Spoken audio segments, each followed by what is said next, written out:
하버드 대학교 심리학과의 데이빗 퍼킨스 교수가 아주 중요한 연구를 했습니다. 그것은 사람이 이 세상을 살아가는데 정신적인 에너지가 사람에게 매우 중요한 역할을 한다고 하는 연구입니다. 그 연구의 결과에 의하게 되면 사람이 현상을 유지하는 데 필요한 정신적인 에너지를 숫자로 계산을 해서 200 정도의 정신 에너지가 필요하다고 합니다. 이 정신 에너지가 200에 미치지 못하면 사람이 무기력해지고 집중력이 떨어지고 창의력이 없어지고 생활의 활기를 잃게 된다는 것입니다. 반면에 이 정신 에너지가 200을 넘게 되면 창의력이 생기고 집중력이 높아지고 하는 일의 매사에 능률이 올랐다는 것입니다. 퍼킨스 교수는 사람의 감정과 생활 환경이 이 정신 에너지에 어떠한 영향을 미치는지를 200명의 사람들 몸에 센서를 달아놓고 일상을 조사를 하게 했다고 합니다. 그 조사한 바에 의하게 되면 사람의 이 감정과 생활 환경과 습관은 정신 에너지와 직접적인 연관을 가지고 있었다고 하는 사실을 밝혀냈습니다. 퍼킨스 교수는 사람의 현상 유지에 필요한 정신 에너지를 200으로 보게 될 때에 각각 그 정신 에너지가 다음과 같이 다르게 나타난 것을 조사를 통해서 밝혀냈습니다. 사람이 누구를 미워하고 질투하는 마음을 가지게 될 때에 보통 200의 정신 에너지가 있어야 되는데 이것이 떨어져서 175가 됐다는 것입니다.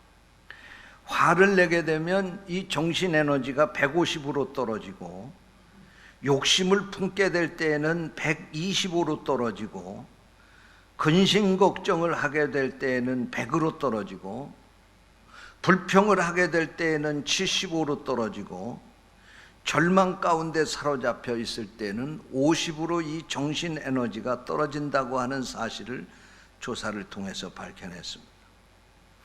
이처럼 정신 에너지가 200에 미치지 못하는 사람들은 생활이 우울해지고 소극적이고 창의력과 집중력이 떨어졌다는 것입니다.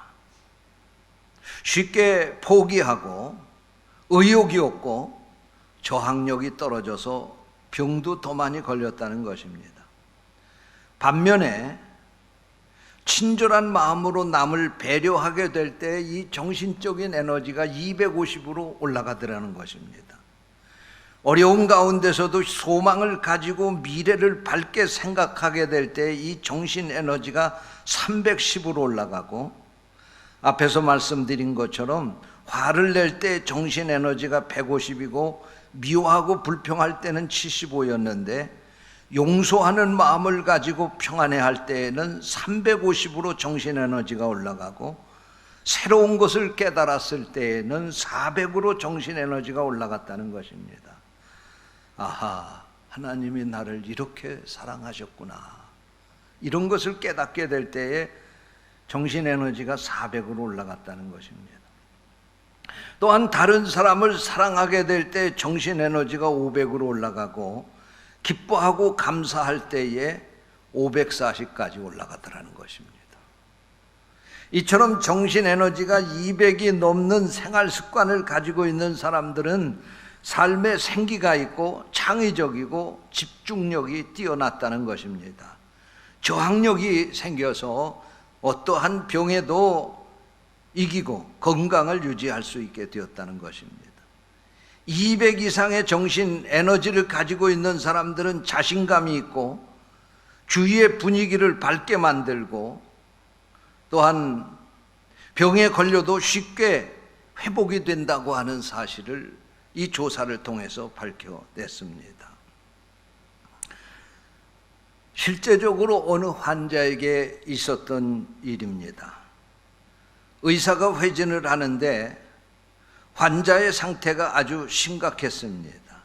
이 환자는 심장병으로 병원에 입원을 해서 한 달 동안 치료를 하고 있었습니다. 담당 의사가 다른 의사들과 함께 회진을 하면서 청진기를 이 환자의 심장에 들이대고 조금 뒤에 이 환자의 심장은 말같이 뛰고 있네 라고 말을 했습니다. 이 말은 의사들 가운데에 심장병 환자에게 그 심장이 말처럼 뛴다고 하면 이 환자는 이 심장병 때문에 2, 3일을 견디지 못하고 죽을 것이라고 하는 것을 서로 소통하는 그런 언어라고 합니다. 그러니까 이 말을 들은 다른 의사들은 아하, 저 주치의사 선생님이 말하는 대로 이 환자는 2, 3일 정도밖에는 살지 못하겠구나 라고 생각을 했습니다. 반면에 이 이야기를 들은 환자는 이런 생각을 했습니다. 내 심장이 말처럼 뛴다고? 그러면 이제 건강해지겠구나. 이제는 살았다 라고 생각을 하게 된 것입니다. 그런데 놀라운 사실은 이 환자가 3일 만에 의사가 진단한 대로 죽어서 이 병원을 나간 것이 아니라 3일 만에 기적적으로 호전이 되어서 병원을 퇴원할 수 있게 되었다고 하는 사실입니다. 무슨 말입니까? 긍정적이고 희망적인 생각은 죽어가던 몸도 소생시킬 수 있을 힘이 생긴다고 하는 것을 증명하는 그러한 이야기가 되겠습니다. 여러분, 하나님께서 오늘 우리에게 본문 말씀을 주셨습니다. 항상 기뻐하라. 쉬지 말고 기도하라. 범사에 감사하라. 사실 이 말씀은 오늘 이 어렵고 힘든 이 시대를 살아가는 사람들에게는 우리와 상관이 없는 동떨어진 이야기처럼 들릴 수도 있습니다. 우리가 어떻게 이렇게 살기 힘든 세상에서 기뻐하며 살 수가 있겠습니까? 어제도 오늘도 코로나에 걸릴까 불안해하고 또 여기저기서 많은 끔찍한 사건 사고들이 일어나는 이런 환경 가운데 살면서 오늘 우리가 어떻게 기뻐하며 살 수가 있겠습니까? 현대 과학 문명이 발달됐다고 살기가 훨씬 더 편해졌다고 그렇게 말들 하는데 사실 이 발달된 과학 문명 때문에 인간은 더 큰 위기를 느끼며 사는 것입니다. 180, 200씩 자동차 속력을 내서 달리는 사람은 거기에 쾌감을 느낄 수도 있지만 또 한편으로는 이렇게 가다가 혹시 내가 죽을 수도 있지 라고 하는 불안감 속에서 운전대를 붙잡고 가는 것입니다. 말을 타고 다닐 땐 떨어지면 발목이나 부러졌고 마차를 타고 다니는 그 과학이 발달되지 않은 그 시대에는 우리가 사고가 났다고 해도 오늘날과 같이 목숨을 위협하는 사고는 없었는데 살기가 풍성해지고 모든 것이 넉넉한 이 세상에서 정말 과학 문명이 발달되어서 이제는 우주를 여행하는 그런 시대가 되었음에도 불구하고 우리는 더 불안하고 우리에게는 기쁨이 사라진 지 오래되었습니다. 어떻게 이런 세상에서 우리가 항상 기뻐하며 살 수 있습니까? 어떻게 모든 일에 감사하며 살 수가 있겠습니까? 사실 감사보다는 불평이 우리에게 더 많은 것이 사실 아닙니까? 그런데 하나님은 우리에게 그렇게 하라고 명령하십니다. 항상 기뻐하라, 범사에 감사하라고 하는 이 말씀은 권면이 아니라 하나님의 명령입니다. 그러면서 하시는 말씀이 이것이 그리스도 예수 안에서 너희를 향하신 하나님의 뜻이라고 말씀하고 있습니다.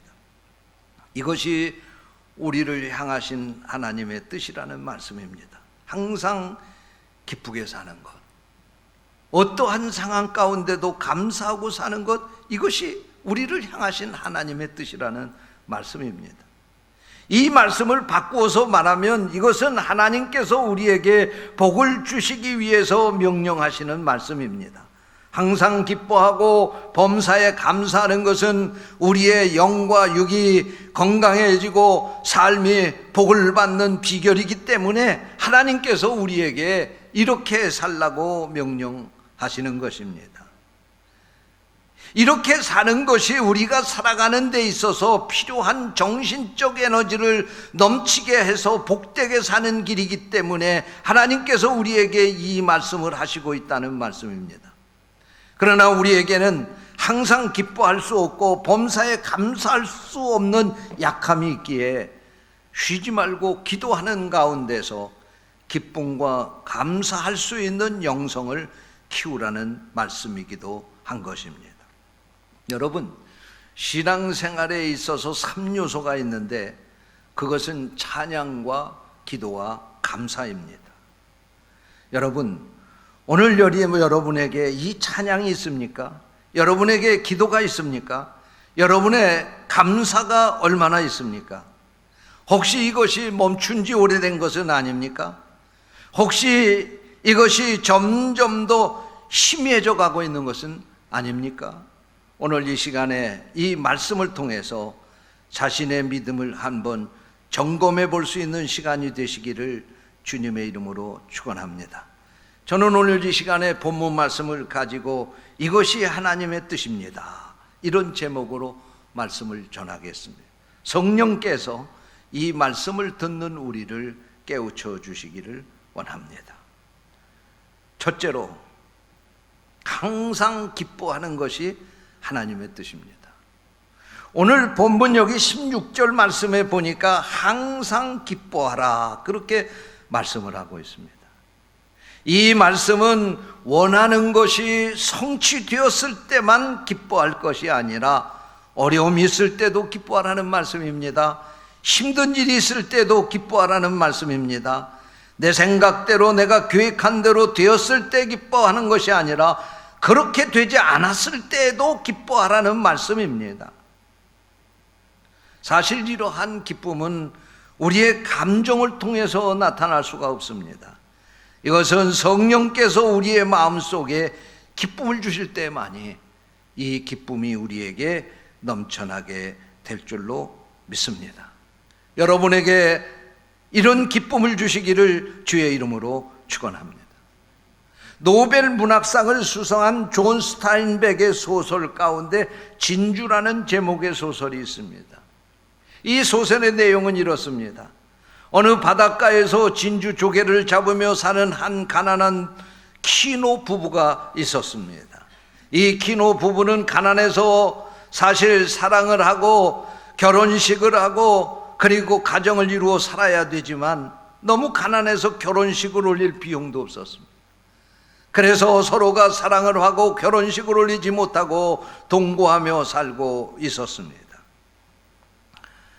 그런데 힘들게 살다 보니까 그만 몸에 병이 들었습니다. 그러던 어느 날 이들은 바다에서 값비싼 진주를 발견하게 되었습니다. 이들은 꿈에 부풀어서 서로가 격려하며 이렇게 말합니다. 이제 이것만 있으면 화려한 결혼식도 할 수 있고 우리 자녀들도 훌륭하게 키울 수 있고 좋은 집도 지을 수 있을 것이다. 이 키노 부부가 이 값비싼 진주를 바다에서 건져 올렸다고 하는 이야기를 들은 주변의 사람들은 사실 이 키노 부부를 질투하기 시작을 했습니다. 그들의 병을 치료하던 의사는 그들의 병이 점점 더 오래가도록 이상한 처방을 해서 그를 치료를 늦춰가고 있었습니다. 동네 사람들은 자꾸만 이 부부의 집을 기웃거렸습니다. 밤에는 강도가 그곳에 침입을 했고 먼 친척들도 찾아와서 그들 부부에게 도와달라고 떼를 썼습니다. 성당의 신부님도 큰 헌금을 기대하면서 이 부부에게 부담을 주었습니다. 이들은 그 진주 때문에 오히려 기쁨보다는 밤마다 불안과 공포로 떨게 되었고 사람을 만나는 것이 두려워졌습니다. 이들은 어떻게 생각할까, 어떻게 할까 생각하다가 그만 그 진주를 다시 바닷속 깊은 곳에 던져버리고 말았다고 하는 것이 이 소설의 줄거리입니다. 사랑하는 성도 여러분, 행복은 진주를 찾는 데 있지 않습니다. 행복의 원천은 환경에 있는 것이 아니라 내 안에 있습니다. 행복은 외부에서 주어지는 것이 아니라 내 안에서 솟아나는 것입니다. 성령께서 내 안에 기쁨을 주실 때 행복이 샘솟듯 솟아나게 될 줄로 믿습니다. 이런 말이 있습니다. 수동적으로 일하는 사람이 능동적으로 일하는 사람을 이길 수 없고, 적극적으로 일하는 사람이, 능동적으로 일하는 사람이 웃으며 일하는 사람을 이길 수 없고, 웃으며 일하는 사람이 즐겁게 일하는 사람을 이길 수 없다. 여러분, 그렇습니다. 세상이 아무리 힘들고 어렵다고 해서 환경에 치여서 여러분의 주어진 기쁨도 잃어버리고 지금 살아가고 있는 것은 아닙니까? 여러분의 믿음으로 다시 그 기쁨을 살려낼 수 있게 되시기를 주님의 이름으로 축원합니다.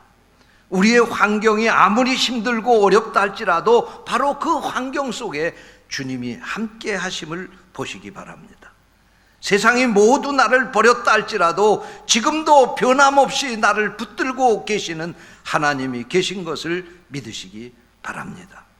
우리가 이 사실을 분명히 믿는다고 하면 어떠한 환경과 형편 중에서도 기쁘게 살 수 있습니다. 날마다 찬송하며 살 수 있습니다. 성령님께서 여러분의 마음에 이 기쁨을 회복시켜 주시기를 주님의 이름으로 축원합니다. 둘째로, 쉬지 말고 기도하는 것이 하나님의 뜻입니다.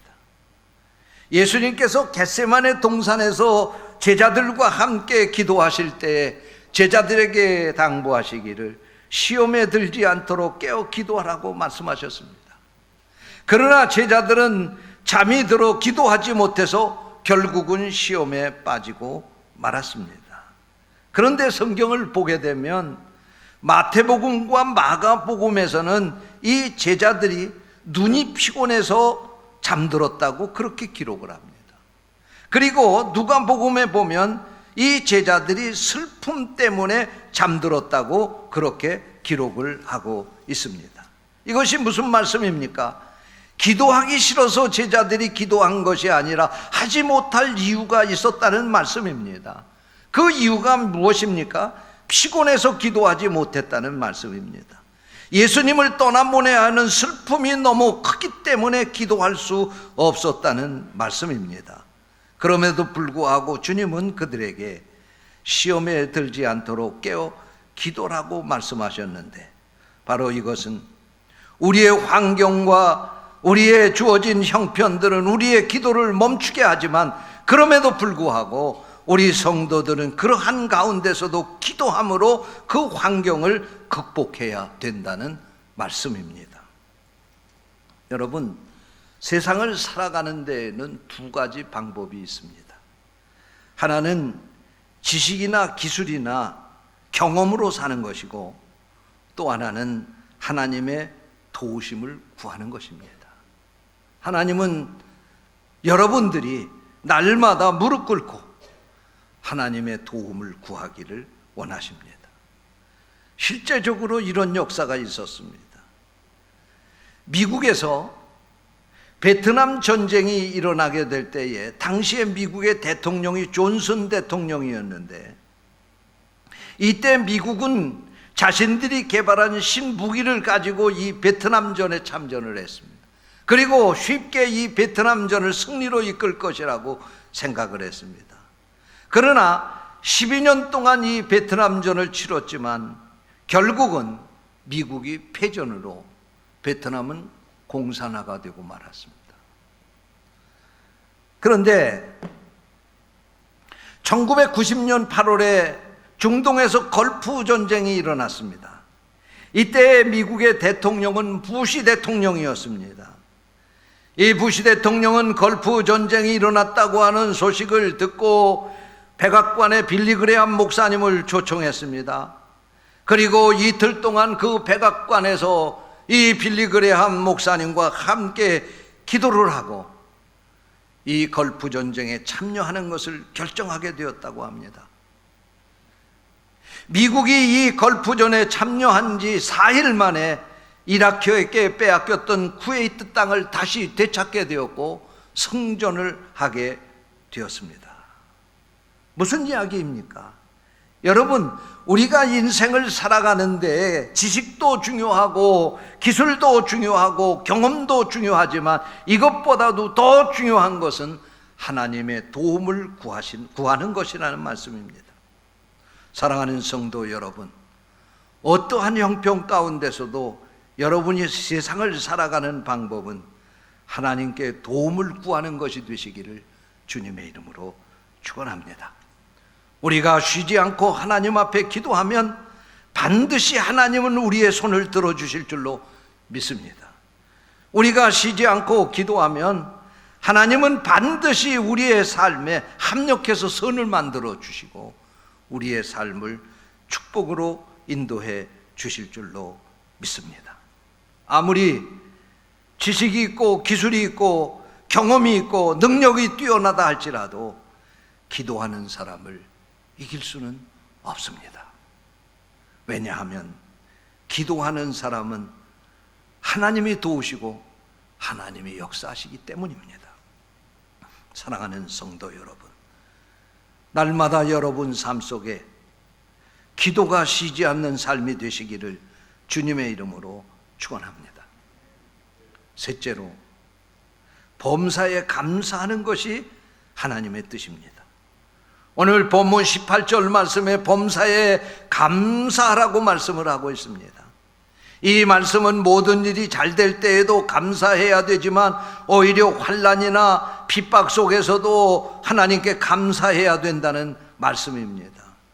이 말씀을 데살로니가 교회 편지로 쓰고 있는 바울 사도도 사실 그는 사도가 되어서 감사할 수 없는 많은 환난 가운데 살아왔습니다.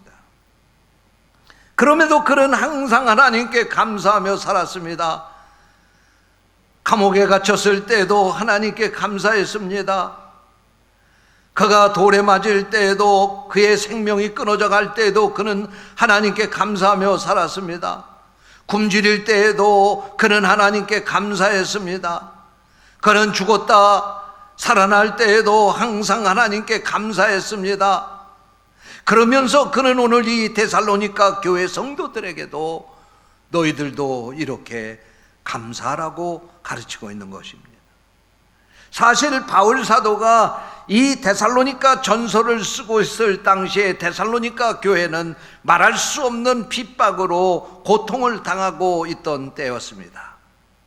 그런데도 바울 사도는 이 데살로니가 교회에 감사해야 된다고 권면하고 있습니다.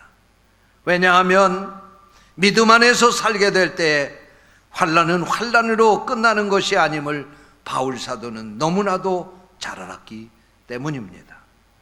밤이 있으면 낮이 있고 어둠이 있으면 빛이 있듯이 믿음으로 사는 사람에게는 슬픔 뒤에는 반드시 기쁨이 있고 실패 뒤에는 반드시 성공이 있다고 하는 사실을 믿었기 때문에 바울 사도는 환난 가운데서도 감사라고 그들을 독려하고 있습니다.